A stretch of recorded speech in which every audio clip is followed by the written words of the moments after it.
Yeah, I thought Wednesday in practice he was fairly close to full speed, well enough to take reps, and thought he had another good practice. So um, I saw in the team. I didn't get to talk to him because we've got quite a few people here today, recruits and other things. But in our team meeting, I saw him and he had his.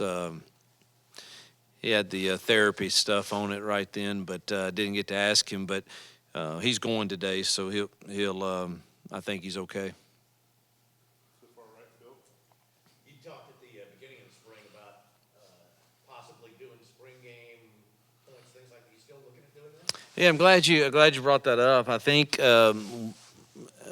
as it stands right now, I think we're healthy enough to do that format so that we get. Look, y'all know me by now. I'm pretty just candid with what I think. I don't, spring games for us when it's us against us is I don't want to waste a day. And the temptation and challenge for us as coaches is it can be a wasted day as far as not, when I say wasted, not a wasted day for the fans or for recruiting or any of that, but for the actual practice itself, you want to make all 15 of our practices count.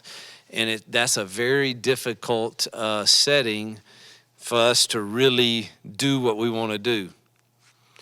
It's going to be videoed. It's going to be aired, I'm sure, on the SEC network over and over again. There will be somebody trying to video who's signaling, just all the craziness that goes with our sport. And so I want to prepare the Auburn family that we're going to do the best we can to hopefully give them those that choose to come, and I hope many will come. But we're going to give them a game that day that I hope that they can enjoy, but yet understand. Gosh, we don't really know who we are offensively right now, and that's probably the way I want it to be perceived by most, because we're a new staff, and one of the advantages that we might have coming into a season is there's nothing really on tape of what this new staff is exactly like. So I don't know if I'm making sense, but for the format of the spring game, we will the defense will be given a selected number of points. I will let our staff decide that, and then I will start drives at various spots, and hopefully some end in points. And if the defense can hold the offenses to under that point, the defense wins the spring game, and they'll get to eat steak or something, and the losers will eat a hot dog. I don't, something like that. But that's the best format I know. I don't want to come up with some system where we have to calculate points based on anything other than what's normally points in football. So I don't know. Did I answer your question? So that's the goal right now. Unless something drastic, we're going to have a contact practice today, and non-contact Wednesday, and a walkthrough Friday. So hopefully we get through today fairly well and can pull that off for Saturday. Hugh, I know you said before the spring started you were more concerned with doing a few things right rather than trying to throw too much at them. What are some things you think the team has done well in that regard, and what are some things you're still looking to improve on in this last week? I've been pleased with our tackling in the tackle periods. Now, granted, we haven't had that many, but typically when you don't do that, you're really concerned. And I'm not saying that won't be a concern, but we've tackled fairly well in the scrimmages. I think offensively we feel pretty good about 2 or 3 run schemes that we're doing that have been successful, and I think we have good variety with those. I still think we're searching for consistency in exactly what's going to be our bread and butter in the passing game. And then defensively, probably just how much more are we going to add, to have enough in the arsenal to have a great game plan. Jason? You, first of all, thanks for keeping equations out of it for us and Yeah. math and Yeah. Touchdown, 6 points. Extra points going to be 1. Yeah. If they pick it off and run for a touchdown, that's also 6 points. Yeah. You don't get a point for a fumble. I mean, I just, yeah. When you look at this final week, how have you seen the offense progress? Have they taken some steps since you guys kind of changed Yeah. the way the teaching is going? Truthfully, Wednesday was the exact opposite of the previous Friday, and it was a total domination by the offense, which I don't have the luxury of leaving the practice field feeling good either way. So I thought 2 Fridays ago we stunk on offense, and I hope we're really good on defense. And then Wednesday I left practice thinking, we stink on defense. Maybe we're pretty good on offense. So the truth is probably somewhere in the middle. And we're nowhere near where we need to be on either side yet. But the offense had a really good day Wednesday. Tobias, back left. Coach Freeze, how do you mentioned giving the fans a good show, that's obviously part of it, especially in your first year, but also getting what you need to get done. What's the process on that? How do you work through it? Well, the first step was to come before the media day for y'all to get the message out to the fans that don't expect too much. Truthfully, I think expectations, when you have unrealistic expectations and they're not met, I think this is anything in life, period, football, life, unrealistic expectations lead to frustration. And so I just don't want anybody to be frustrated. We're probably headed into the next year are going to be quite good at getting in a huddle and slowing things down, and you might see that Saturday. Is that who we really are as an identity? I don't know. I've never been that, but you might see some of that.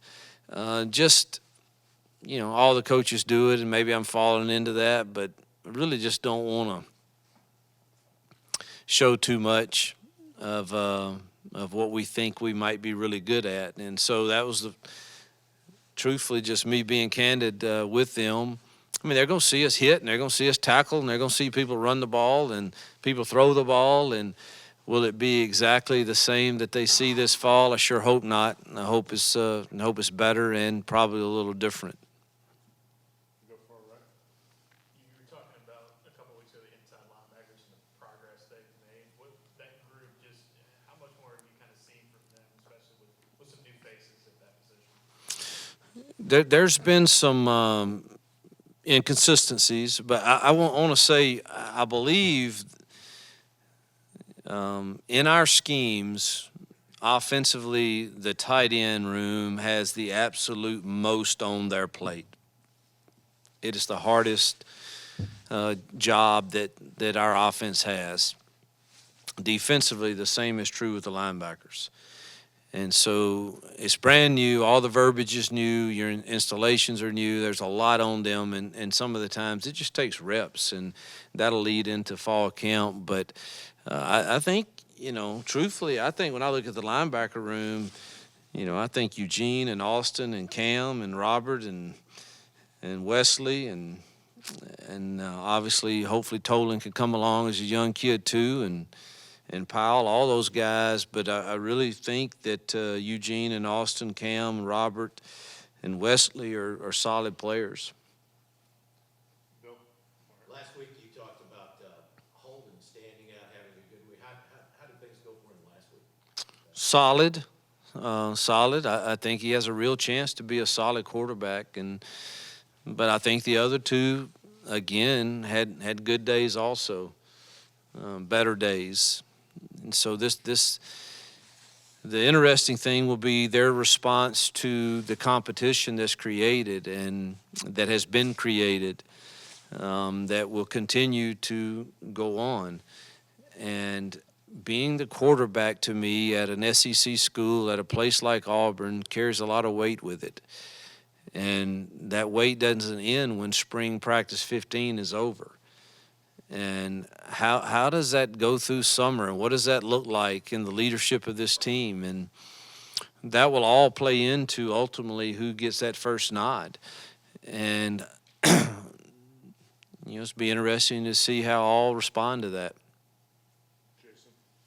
You talked about running backs and having a strong day. What have you seen out of that room with Jarquez and Damari and Ryan Batiste, those guys? Well, I think Jarquez is special. I do. I think he's probably the best running back I've ever coached, truthfully. I haven't had a lot of great ones, but I think he's a really, really good running back. We had solid ones, Jordan Wilkins and that crew at Ole Miss were pretty good. Day Hunter was the best one we had at Liberty. I had a pretty good one at Arkansas State in Frankie, but I think Jarquez is the best that I've coached thus far, and excited about his demeanor and the way he goes about his work. Keeps his mouth shut and just goes to work. And if you want to play kickoff team or punt team, or he's all, let's go and let's do it. And not that we want him to do that.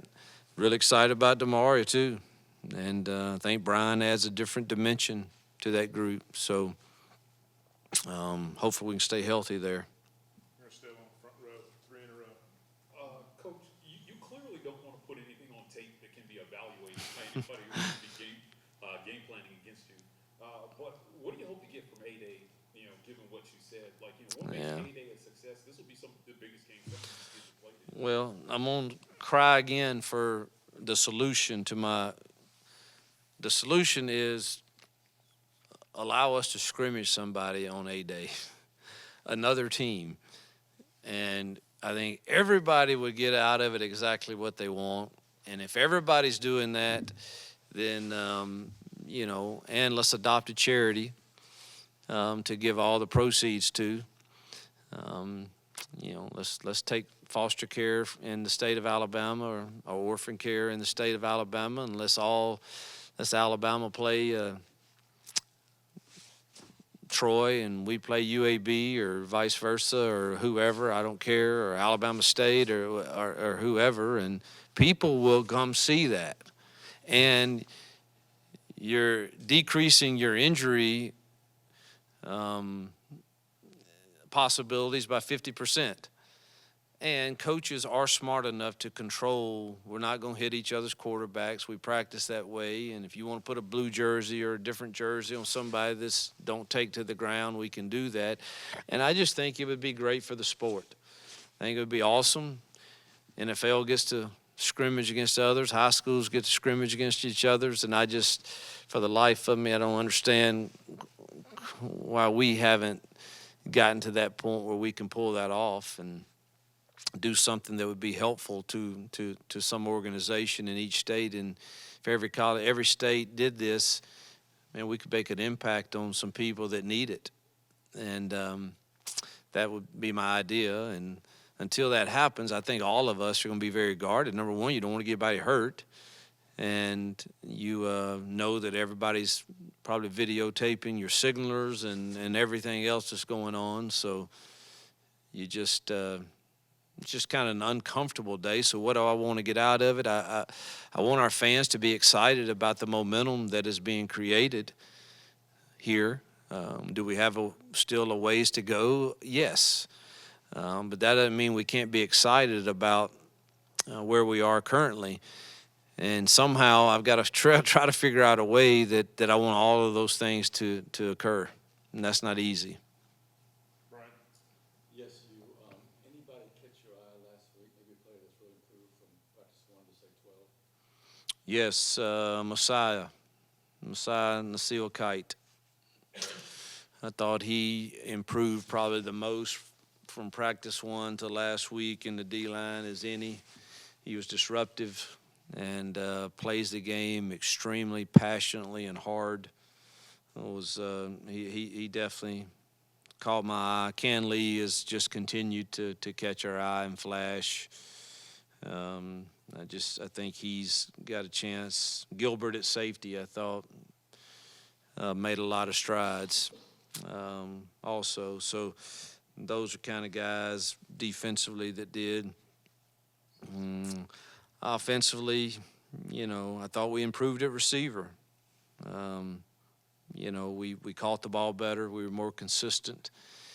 And I knew that would probably come because it's just, when you put in a new system and the route spacing is bad and they're trying to understand that exactly, it takes time. And I thought we improved there. And so Rivaldo made some phenomenal catches. I think we're solid at the tight end room. Luke Deal's an incredible leader. Tyler Fromm, those guys are just that's a really solid room that sets the culture that you want for this team. Mr. Stoltz? Mike asked my question, so it's Okay. Tom? You mentioned the idea of facing another program for a spring game. Is that an idea that you've tried to run up the flagpole? I started that when I was at Ole Miss, and it just has never gotten any traction. So I guess I'm the only one that's kind of interested in it. And but to me, it makes too much sense not to do it. But haven't heard any traction for it. The far left, Levi's. Hugh, just when you look at your quarterback room, just for us, can you kind of tell us some things that you have seen each guy improve? Robbie's pocket presence, quieter feet in the pocket. TJ's playing within the system has gotten better. He's made some accurate throws. Just sometimes it shouldn't have been thrown. It should have been handed off. So this was new to him, so he's done that. Holden's accuracy, particularly on down the field throws. He had several explosives Wednesday. I think has improved. Still got to work on his. He's got to get still in the pocket too, but he's still young. And then what are you looking to see the guys do this week? Yeah, just continue to prove. Taking care of the ball, number one. Understanding situational football. If it's 2nd and 1, we have an RPO throw tagged in the run. We at no point should think we have to force that just because if the pitcher's cloudy, we're calling it, hand it off. Just eliminating some of those decisions. Taking care of the ball, number one. Pocket presence and decision making. Time for a few more? Good? All right. Oh, wait, sorry, Michael, you got one more? You mentioned that the wide receivers had improved, and you mentioned Rivaldo Fairweather made some great catches. Yeah. Is there anybody that you've identified possibly that's going to be a number one receiver at this level for you? Who's your standout? Man, Rivaldo's been the most consistent from day one to whatever the day is now as catching the football, particularly in tight quarters. He's got catch radius, can do those things. I would say probably Jay Fair and Javaris Johnson have had the most consistent, spring camp.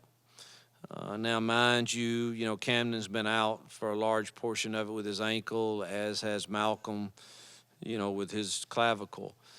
So I haven't had those. Landon's made some strides, as has, Nick Mardner. But, heck, even,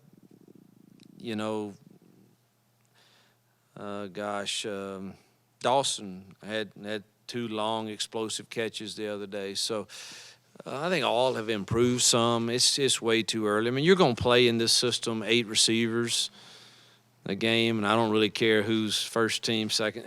I don't really care about all that. I care that they understand what we're doing and are in the right spots, doing the right technique, and hopefully can finish plays.